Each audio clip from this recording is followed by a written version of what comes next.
it going, folks? We've got a Jobsite table saw here by SawStop with the Incra Miter 5000 cross-cutting sled. Been looking at this saw for a while, and this particular sled. It's got a lot of nice features, and once it goes together, it feels pretty solid. The only thing I need to optimize is there's a cutoff piece that you make. You make this cross cut here, and you end up with this cutoff piece, and you get this channel underneath here, and you have these little nuts underneath. You're supposed to be able to tighten these screws, and it raises the nut inside and supposed to expand the miter slot. And it's a rather small Allen head screw, and I can see it expanding, but for some reason it just doesn't lock this piece down, which Incra certainly recommends you do when you're running the blades. You don't get some sort of kickback and that piece goes flying. So I'm gonna have to kind of critique that a little bit, maybe find a nut that will lock on the bottom instead of the channel that Incra provides. But anyways, the sled requires, if I'm not mistaken, I believe it's 10 to 12 inches Incra requires you to have on the left side of the saw from the left miter slot. The SawStop Jobsite table saw only has about 7 inches. In most saws only have about 7 inches. I have a worm drive over here by Skill Saw, and it's about 6.5. So it's designed for a cabinet saw, but of course I wanted it for my Jobsite saw. So I needed to come up with a solution, and that solution was creating a wing that I could assemble to the saw, but also break down easily. And I also wanted to have a place to store it on the saw if I needed to do that. So I'll show you what I came up with. So again, this is the product here. This is the wing. This is the cross-cutting sled. As you can see, it slides very nicely. It's a very solid system.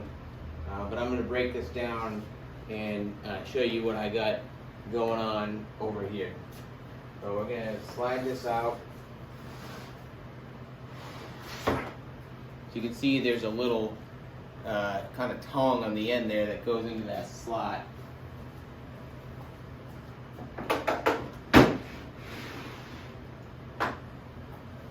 And here's the wing. So let's bring you over here.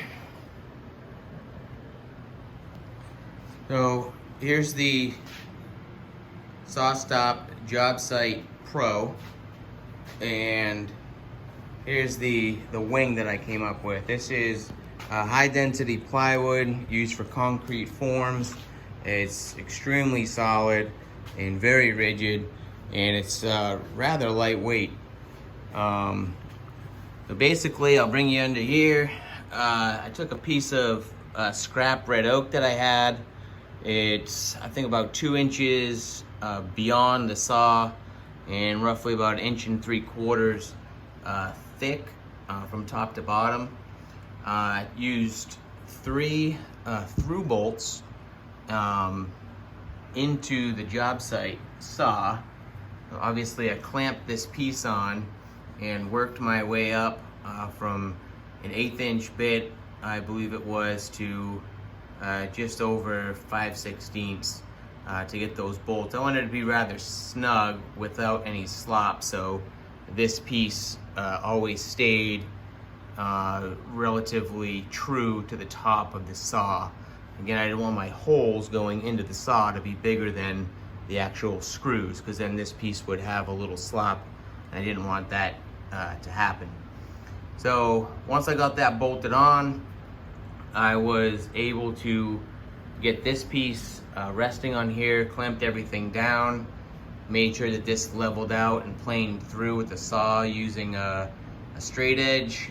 In my case, it was a Stabilo level, and basically just notched these here, fastened these to the bottom of the plywood, set the vertical pieces of my oak inside the notch, and then just basically, once this was planed through, I got it nice and level and clamped this together, and then drilled the hole straight through, and then used these threaded screws to lock everything in place. Came out really good. As you can see here, I also have a track, T-channel track. That's got bolts going down that go through the oak, and then I can just tighten them right down. So I'm going to show you how this stores on the saw. I'm going to set you back up over here. I can break this down.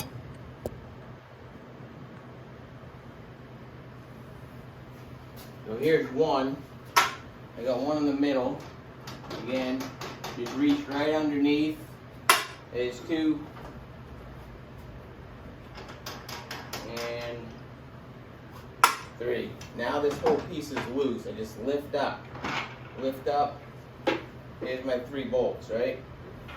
So with these pieces being on a thread, they have a little bit of movement to them, so I just bring those in the down position.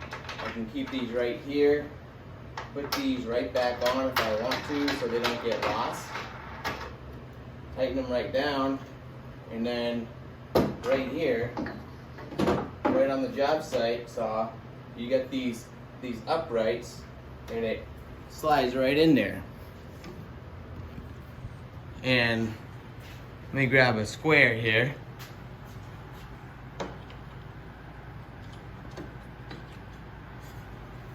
Of course, I made this perfect so I can still use the table saw. It's clears by about 3/4 of an inch. So stores right on the saw. Here's my oak piece that stays fastened to the table saw. I brought it out a little bit past the edge of the saw, and everything's right there.